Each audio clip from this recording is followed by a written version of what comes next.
This is Africa's botanical big game, because otherwise it has got lots of things that you can't find anywhere in Africa, like the trees, like animals, like the scenery, like everything. It's really, really very unique. When most people come in and they see the beautification, they see the scenery here, they're like, they go home surprised, because otherwise it's something they don't believe that it is here. It's another unique world. Right now we are in Nyamwamba Valley, one of the areas that was badly hit by the floods. And like you can see, these are just where the floods passed going down the valley. And here is some of the area where the trail was really destroyed by the floods. All of a sudden we heard this almighty roar. There's about a 30 or 40 foot wall of water coming down the river. And of course it just smashed everything that was in its way. It just was up over the top of the banks everywhere. Huge boulders like the size of a car or even as big as a lounge room, just being taken down with the water. I rang and started shouting at people down in the village to run, run, run. The floods actually happened at night when all of us were in a bed.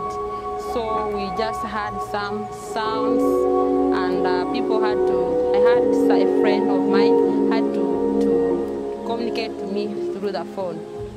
He said, you wake up, the water is coming. And also when I waked up, I heard sounds of people and the sound of the river. Can you believe these guys here, they had no money in their pocket, I had no money in my pocket. They come up here and started working for free, started trying to rebuild the trails, trying to get a way across the river, exploring where we could pass. Actually, I've been coming here, helping digging the trails, sometimes cooking for the team, sometimes slashing. Yeah, we just do different kinds, as long as you're on the group. Everybody's getting involved, porters and guides. Yeah, it's hard. The work is hard. To me, it's important because nowadays there's no plans, no visitors. So coming here in the mountains, coming for work parties, helping me so much to cater for my family. Much as we've been affected by the floods, so we've been making a new discoveries of other places where to put the trail.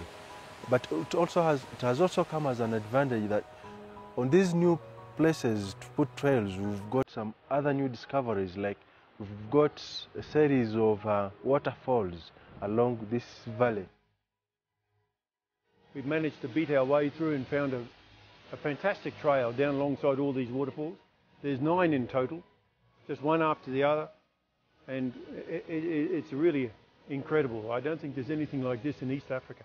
It's a fantastic section of trail.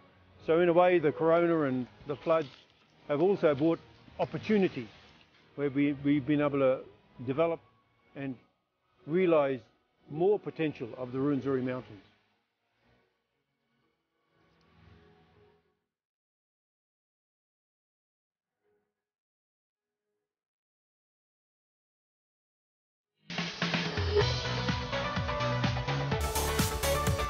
The Travel Show, your essential guide wherever you're heading, every weekend on BBC World News.